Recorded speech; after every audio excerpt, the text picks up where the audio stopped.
One of the things that I think is the biggest misunderstanding though is it doesn't fully like take away the job. You still need copywriters, and it is for sure not in a place where it can just spit out great copy first try. What we found is if you can feed it, let's say you have copy you wrote, that's really good, add copy email, and you want to produce more like that, then it does a pretty good job. Because you do have to train it a little bit. And you can say, like, let's say you submit it, hey, write me an email about XYZ, and it comes back. You can go back to it and say, make that funnier, or make that a softer tone, or add in some humor, or whatever you want. You also can say, here's an email, write me another one from XYZ angle. And so it needs to be fed a foundation, which is where the strength and the skills of copywriters still are going to always be there, is because the AI is just kind of reproducing. It's not a strategic tool. I mean, it is a strategic tool, but it's not coming up with the strategy. It's not coming up with the angles. It's your job to feed it that. And then how good you do that is how good it produces its output. I'm Amy Porterfield, ex-corporate girl turned CEO of a multi-seven-figure business. But it wasn't all that long ago that I lacked the confidence, the budget, and the time to focus on growing my small but mighty business. Fast forward past many failed attempts and lessons learned, and you'll see the business I have today. One that changes lives and gives me more freedom than I ever thought possible. One that used to only exist as a daydream. I created the Online Marketing Made Easy podcast to give you simple, actionable, step-by-step strategies to help you do the same. If you're an ambitious entrepreneur or one in the making who's looking to create a business that makes an impact and a life you love, you're in the right place, friend. Let's get started.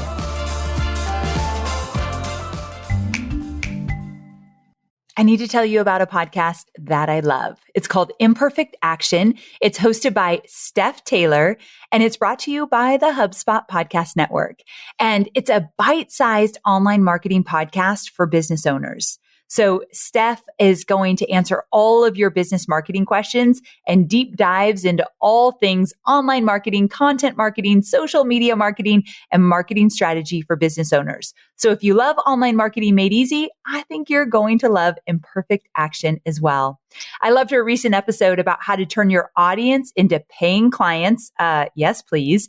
And she talks about how to use better call to actions, streamline your sales funnel, and so much more. You can listen to Imperfect Action wherever you get your podcasts. Welcome to another episode of Online Marketing Made Easy. I think we can all agree that since late 2022, ChatGPT has been all the hype. Am I right? But the real question is the hype really worth it? And can we ignore it as entrepreneurs? Now, my take, no, we cannot ignore this. And while you may have mixed feelings about using AI in your business, just like my team did, I think we can all be far more excited than intimidated when we think about using it as an entrepreneur. My team has definitely been playing around with AI, from podcast scripts to ad copy to show notes copy. We've definitely been dabbling.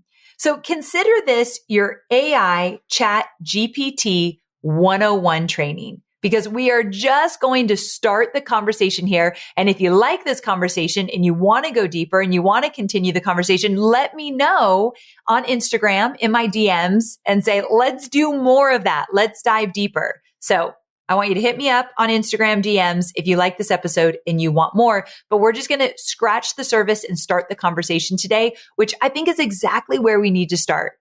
The exciting thing is that we're only learning more and improving how we use this tool over time. So if we get the conversation started and we get some tips and tricks on how to use it, how to train our AI to do what we want, who knows where we might lead with this. So I just really want this episode to get you excited to try it out, really get in there and get going, and then see for yourself how you feel about it. Now, I wanted to bring you a conversation about ChatGPT and using AI in your business. However, I'm no expert in this matter. So I invited an old friend to come on and share her experience. So I want you to help me welcome my guest, Emily Hirsch, who is a repeat guest from 2021. And she runs a marketing agency that has been testing AI since it came out in 2022, especially in relation to marketing. As a side note, I used to use Emily's ad agency and they did amazing things for my company until I decided to bring an in-house ad rep to my team. So we stopped using an agency, but she was absolutely crushing it. And I just love her team so much.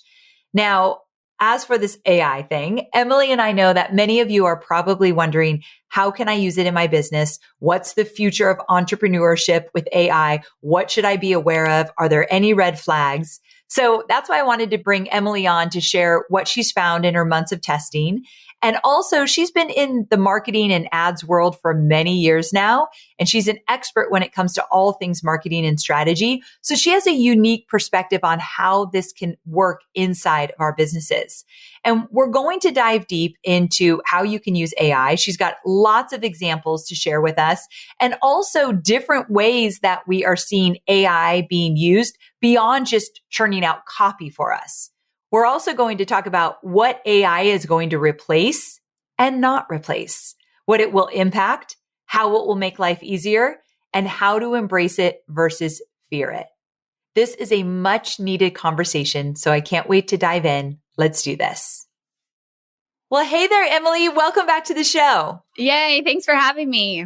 I am looking forward to diving into all things AI today. But for those that might not know you yet, tell everybody a little bit about yourself and what you do.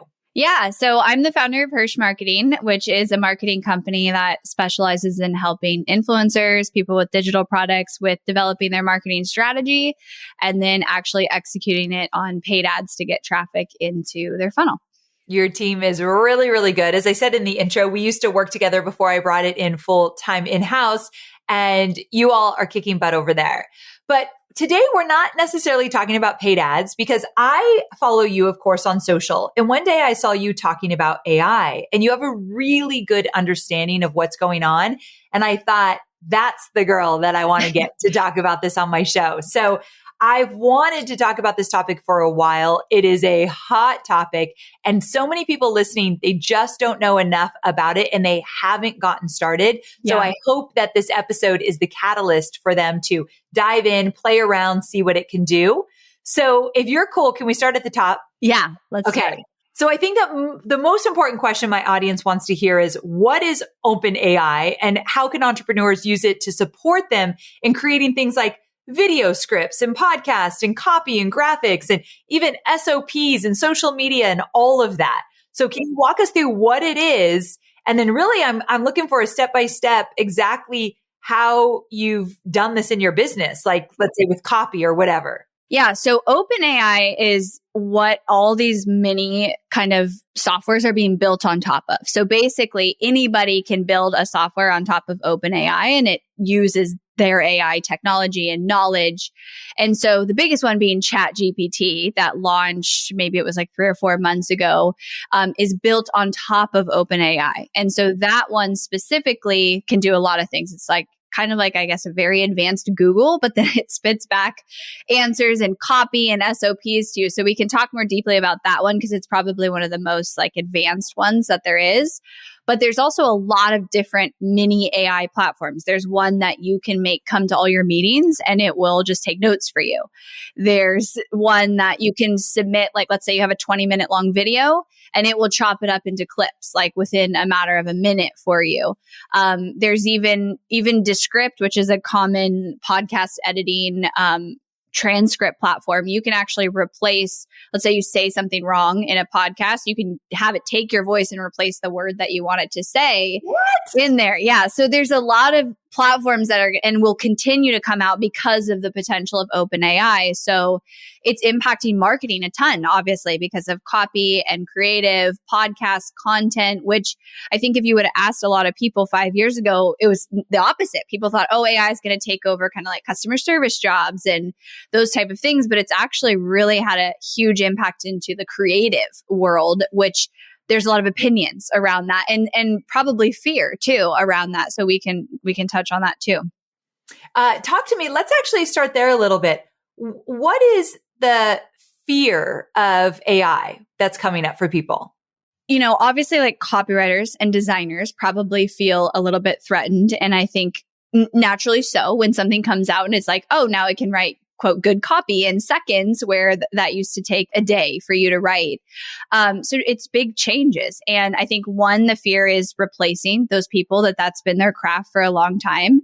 The second one is there's a lot of people who see AI as kind of like stealing work, right? Because the way AI works is you feed it. So you're feeding it copy and prompts and different things. And then it basically takes that and gets stronger because it learns from it. And so it is taking a mixture of what's being fed to it plus everything that's on the internet and basically outputting what it outputs. And so there's some people who feel like it's stealing from that. And so I think naturally with big changes, there's fear. But as we know in marketing and like technology it changes rapidly. And so I feel like we have to lean into how do we work with AI and leverage it. And I have thoughts, specifically on copywriters and the people that maybe right now feel the most threatened to actually use it to your advantage, because the reality is it's already here. Like it's been being worked on for a decade or more, and now it's here. And so we can lean into it or we can be afraid of it. But in the next 2 years, it's going to be a non-negotiable that you're using it, in my opinion. Oh, I think you're absolutely right. So I'm glad we're having this conversation. So, okay, I have so many questions and we'll get to all of them, but walk me through exactly how you've used it in your business for copy. Yeah. So all my copywriters, we have 3 full-time copywriters, use ChatGPT. And I really pushed it and challenged it in the beginning, because what I explained to them is, as a CEO, in the future, in the soon future, a copywriter who's leveraging AI is actually going to be more valuable to me than a copywriter who's not, because you're going to be more productive. You're going to be able to produce more. So our copywriters use it for ad copy, emails, sales pages, opt-in pages. It's really great for like come up with a couple of video ideas or headlines, which are really hard for people to come up with. One of the things that I think is the biggest misunderstanding though is it doesn't fully like take away the job. You still need copywriters, and it is for sure not in a place where it can just spit out great copy first try. What we found is if you can feed it, let's say you have copy you wrote, that's really good, ad copy email, and you want to produce more like that, then it does a pretty good job. Because you do have to train it a little bit. And you can say, like, let's say you submit it, hey, write me an email about XYZ, and it comes back. You can go back to it and say, make that funnier, or make that a softer tone, or add in some humor, or whatever you want. You also can say, here's an email, write me another one from XYZ angle. And so it needs to be fed a foundation, which is where the strength and the skills of copywriters still are going to always be there, is because the AI is just kind of reproducing. It's not a strategic tool. I mean, it is a strategic tool, but it's not coming up with the strategy. It's not coming up with the angles. It's your job to feed it that. And then how good you do that is how good it produces its output. I'm catching this conversation with you when I'm very, very new at this. And the one thing I didn't know is that you could actually say, write me an email like this one. Yeah. And I actually copy and paste an email I wrote that did well. I copy and paste it into that search bar thing. Yep. Yeah, exactly. But then what am I asking it to? Write me an email like this, but make it about that? Or you could say, but change it to be more funny, or add in a story about how Julie had a successful launch or something. And it will, put something out that maybe then you tweak that a little bit, but it's taking that baseline. Or you could even, we've even put ad copy that did really well and say, write 3 more versions of ad copy like this that are different. Ooh, that's incredible right there. Yeah. Okay. I love all these ideas. I want to flood people today. Any ideas you have of how to use it as we're sharing and you answering all these questions, throw it in there, because I want people to see how much it really can do. So I think that's awesome. So this idea of training your AI, my understanding, because I played around with it a little bit, is you are creating your own account. So you're in your own account for ChatGPT. And so as you train it, that's your account. It's getting used to you and what you're putting in. Yeah. And it remembers. And then if you do have, let's say you want to write in, let's say you have two businesses or something. And like for us, we have multiple clients. You actually can create folders within it for each, client or business if you want to train it on multiple voices. Wow. Okay. That's really cool as well. Okay. One of the biggest questions I had when I started playing around with it is it giving everybody the same thing? So if I typed in, I have a student, so I used her as an example. She teaches women over 40 how to get better sleep. Mm-hmm. Write me a blog post about women over 40, how to get better sleep. If I wrote that and you wrote that in and we were both brand new to it, so we had never trained it or fed it anything, would it give us the same blog post? It doesn't. So I've tried that on 2 accounts. And so it does give different, it gives different answers. I've also tried, like, what if you run it through one of those like plagiarism tests and it passes the test. So it's putting out unique things each time. Okay, you guys can't see my face, but I am very blown away by that. So I guess my question with that then is, as people start using AI more and more, how do you think a team can work with it to make sure they aren't just using it in a really generic way? Ask it to write a blog post, it spits one out and you just post it on your site. I feel like that feels very irresponsible and reckless. So can you help me how do you use this without making it so generic or cookie cutter? Yeah. So the power in it is honestly the questions that you ask it. And it's learning the skill of what you asked it. And so like when my copywriters started to first use it, they had the feedback of like, this is different than I've ever done before, because usually I write the copy. I'm not like training a copywriter or asking those questions. So the best thing is to practice. And I think that what I've witnessed with people with AI is it is overwhelming, because at first, like you go through this cycle. You're like, oh my gosh, this is so cool. And you're on it like every day and it's so exciting. And then you're like, well, it's actually taking me more time like playing around with this than it would if I maybe just did it myself. And then people kind of stop using it. But I think using it and playing with it and learning what questions to ask it and not being afraid of like, oh, it might spit out something terrible or it might spit out something good. And so how you create it to not be generic is you get it to refine. You either feed it something good that's already yours, or you get it to refine based on what you want. Like I have a very direct tone. So we will take my copy and then say, now make this more direct in the messaging. You, Amy, have a more softer tone, a lighter tone. So you might take something and then say, make this a little lighter for, not corporate talk or you could, that's something I've actually told it before, because it will spit out a lot of like corporate official language. And so you have to correct it. So the power and the effectiveness is in the questions you ask it. And that's how you make it really custom. And so it's going through the process of learning what is your voice that you want. Is it lighter? Is it more direct? Is it funny? Is it more professional and corporate sounding? And playing with that to get it to learn your voice. Gotcha. Okay. That makes perfect sense. All right. So my next question for you is, what are some other ways AI is going to impact the marketing industry? Like, what other updates should we be aware of as entrepreneurs? Yeah. So I feel like every business and individual who doesn't start leveraging AI over the next 2 to 5 years will be replaced by the people and businesses who are. Because the reality is, we think right now it could save a copywriter like 30% of their time. So we're going to have this period of time, my guess is like 2 years, but that's a guess, where copywriting is still kind of the same. You're paying the same for it. People can either use AI or not use AI, and they're still going to be okay. But over time, what will happen is all the copywriters who start using AI now are producing more. So then the cost of copy is going to go down, but they are producing more. So it evens out, right? But if you're somebody who doesn't leverage it, you're going to find yourself really behind from all the copywriters who are. And so it's the same thing. I look at my business, and when I first found out about AI, I was like, oh my gosh, like I didn't sleep for like 4 days of just the impact of it. And like I have kids and I'm like, this is going to change everything. Yeah. And so I've looked at it and asked myself, like, what is AI going to replace? And I do think we will get to a point where managing your ads can be somewhat managed by AI. Same with copy. So it's looking at where is it going to go and how do you stay ahead of that? We can't predict the future for sure, but we need to start leveraging it to our advantage. And I do think the next couple of years will be like a golden age where the people who do leverage it are way ahead and they're able to produce more and charge the same until that shift happens where it's going to be a non-negotiable. In marketing, though, in my opinion, humans will never be fully replaced because AI can't really do strategy to the level that somebody critically thinking could do, right? It has to be fed. So I'm, in my business looking at, okay, what is the most important thing that we continue to do with our process?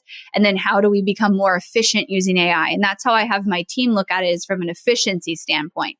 What AI tools could you use to do your job and use it to leverage to be efficient?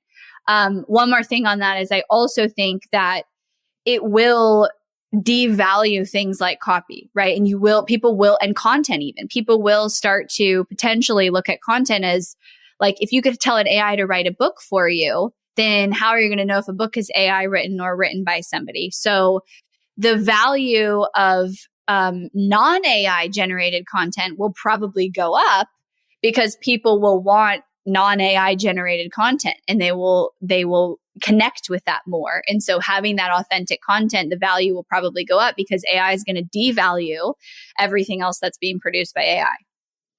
Whoa, that's kind of deep. And then there's that big question of how are people even going to know if it's AI or non-AI? Yeah. And then there's also the question of, are they going to maybe prefer AI because it's smarter than us? Like, we don't know exactly how it will play out, but I do believe that humans can never be replaced by a machine. Like you need human touch, you need relationships. I also think things like real relationships are going to continue to increase in value. I mean, it always is important in business, but if customer service reps or even sales reps start getting replaced by AI, I think that human connection and figuring out how to have that in your business online is going to be really important to still have. Yeah, I absolutely agree. I love having these conversations. It's going to be fun, Emily. Like in a year, I'll bring you back. Yeah. And we're going to look at what we looked at here. Emily, have you ever seen the Today Show with Katie Couric and a few others talking about what the internet is? Yeah. Have you ever seen that? Yes. Yeah. Okay. If you guys haven't seen it, I will try to look for it. The day this episode comes out, I'm going to look for the little clip where they're like, what is that outside? Yeah. What does it do? www? It was wild how much they did not know and how much it is now part of their life. And so I'm really curious what that's going to look like even a year from now. It's kind of going to be exciting. So I love that we're having this conversation. One thing we all know is that marketers like us have a lot on our plates. Between keeping up with the social media trends, don't even get me started, launching lead gen campaigns and building more personalized customer experiences, there's no time for marketing software that stunts your growth. So HubSpot, who I am transitioning to, is an all-in-one CRM, customer relationship management platform, and it's built to scale with you. So with thousands of customizable tools, including features like ad tracking, social media management, and email marketing tools, marketing teams have everything they need to convert skeptical prospects to promising leads. So as your organization grows to meet ever-changing customer needs, HubSpot CRM will be right by your side. Plus, their easy-to-use platform lets you add on tools and integrations at every stage of your business journey. Get started for free at HubSpot.com. You touched on this a little. I want to go back to it. Let's talk about what we might see most impacted from AI and what definitely will not be replaced. I know you said, and I know you already touched on this, but you were saying you don't think it's going to replace human interaction. And I get that. Talk a little bit about why it's not going to replace strategy or ideation or other things that it won't replace. Yeah. And this is an opinion. Like there are some people who think, oh, I'll be able to type in AI and say, build me $1 million business and it'll spit out a strategy. I just don't think that it can fully replace human critical thinking, right? Because an AI is only as strong as what it's fed, and it's being fed information and then it's building on that information. And yes, it's going to get really strong, but I think it will always need to have that level of critical thinking of taking into consideration, well, we tried that and that didn't work, or this needs to be customized. And so I also don't think it'll ever fully replace copywriters. I just think the role of a copywriter is going to change where all copywriters use AI. So I think right now, like the biggest impact AI is having is actually on creatives. It's on copywriters. It's on designers. There's AIs that can produce video and produce graphics. There's obviously, assistants like note taking. I mean, you can take an email from customer service and literally put it in and say, write me a response. And then it'll write a pretty great response that saves half the time. Okay, that's what I was going to ask you. How does it affect, my mind is little around my mind doesn't catch on to things as fast as like yours does around stuff like this. So I was like, customer service, sales reps, I don't understand. If you're on a sales call with someone, it's not going to replace that. Well, so there already exists of AI voices that sound like people. So picture this where you have, let's say you have, 50 sales call recordings because you run a high ticket program. You feed your AI all of those recordings and within minutes, it builds an automatic script that then the AI voice talks and says. And Google already has this AI that I don't think they've released yet where it can do that. And so eventually, sales reps, customer service could be fully replaced. However, something has to feed it still, right? You still need the original sales calls. You still need the emails that you've responded to and how to respond to things to create it. And so I think that's relatively far away, like maybe in the next couple of years. But I do know there's already AI of people who have like appointment setters in the DMs and an AI responding. And I mean, it has some ways to go. It's not even near perfect right now, but it's just a matter of refining it until it gets there. And so for customer service, you can take an email, put it in AI and say, type me a response to this that has an apologetic tone or something. And it will at least give you a draft and then it's easy for you to change it. So that could cut down half the time you're spending responding to emails.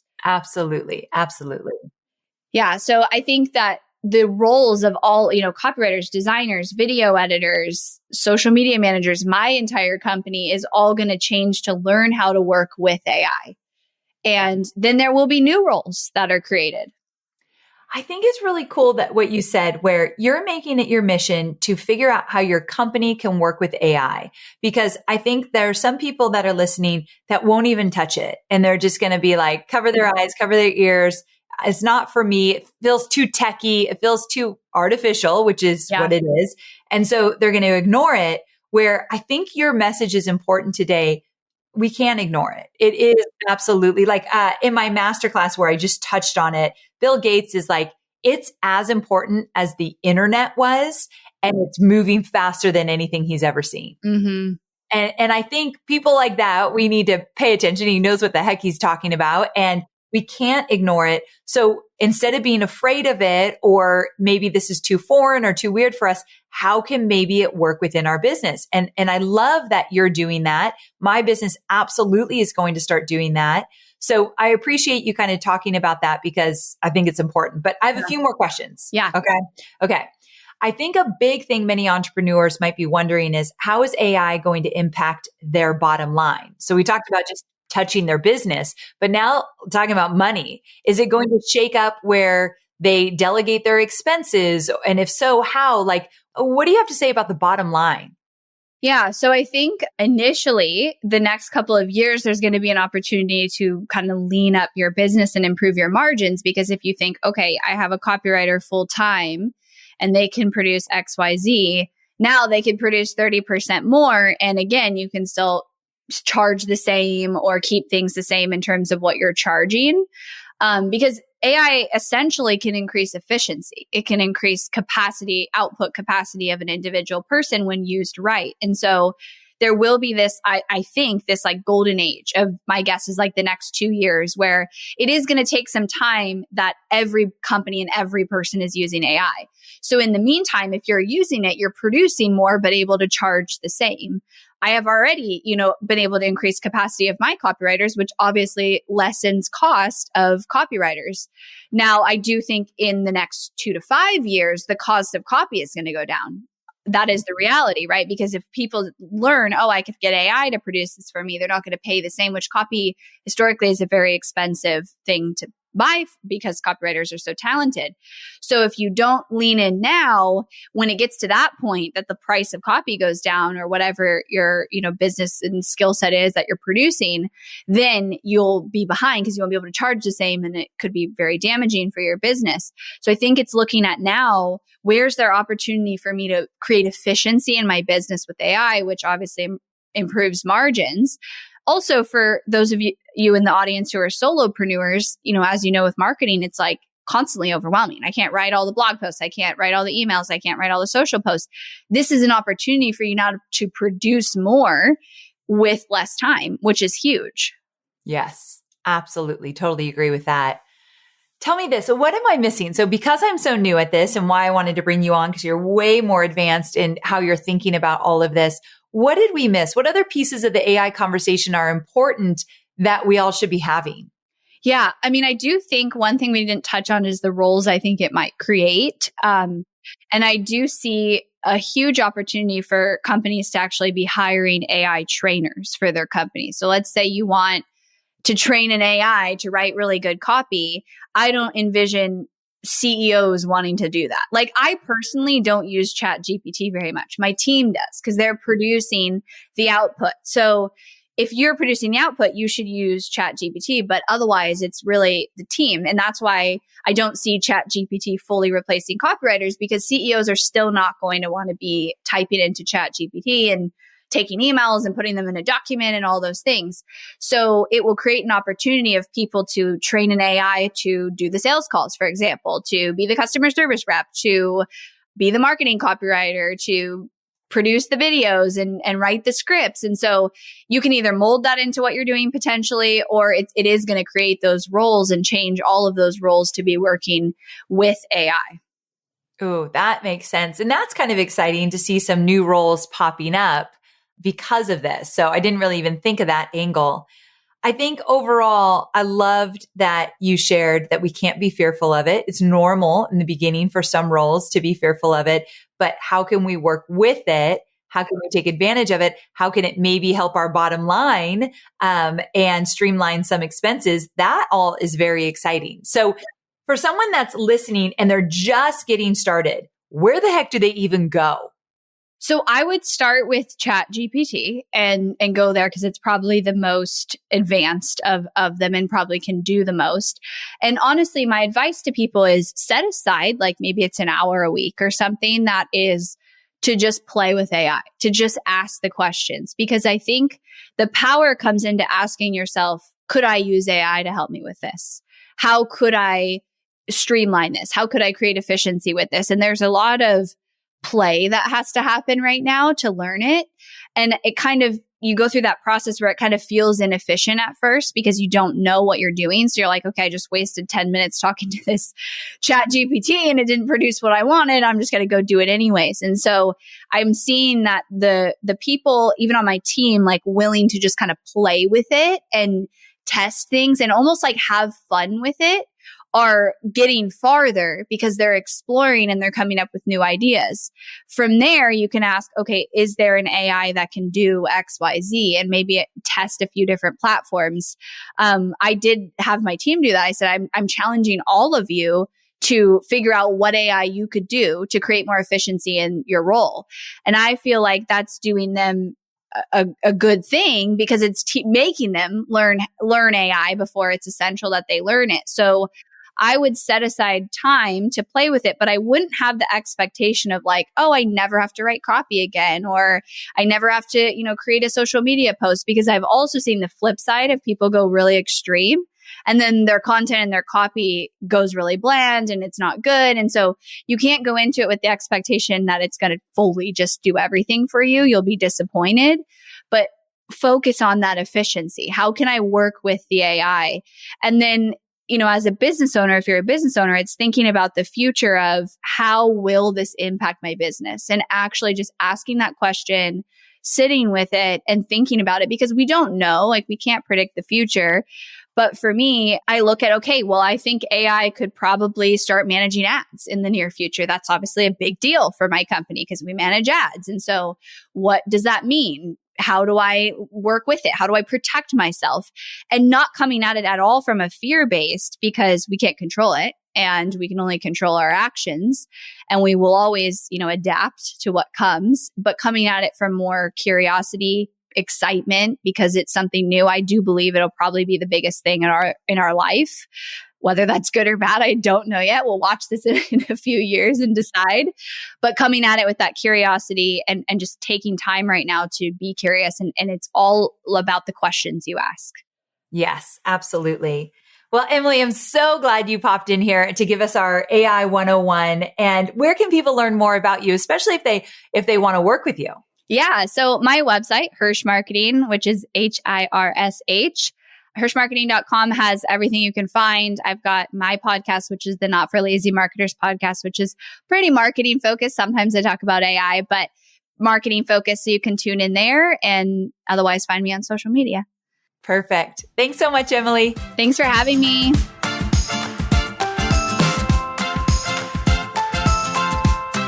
All right, my friend, there you have it. The future is coming at us 100 miles per hour, and all we can do is embrace it and use it to our advantage. I hope this conversation around AI and ChatGPT has cleared up some questions you may have had, and I hope you get excited to lean into it and at least start experimenting, testing, and as Emily said, play around with it. I think my most favorite part of this conversation is that Emily really pointed out that you have to experiment. You have to play around with it. And the copywriters on her team that were really embracing it, they are the ones excelling. And for so long, for many years in my business, I'm never an early adopter. I never jump on things quickly. And I kind of stay on the sidelines of new technology and new developments to kind of see how they're going to play out.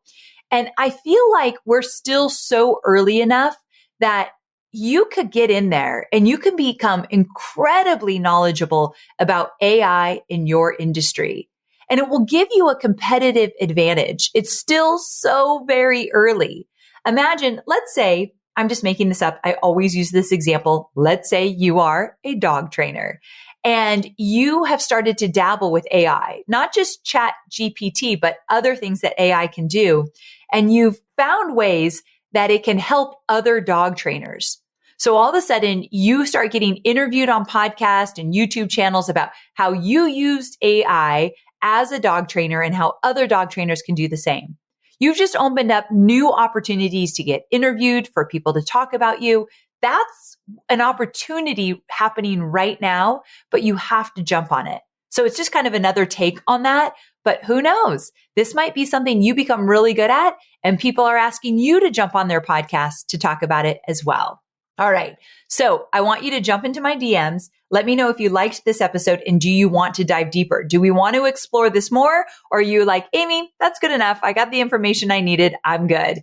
I'm just at Amy Porterfield on Instagram. So let me know. All right, my friends. Thanks for tuning in. I'll see you same time, same place.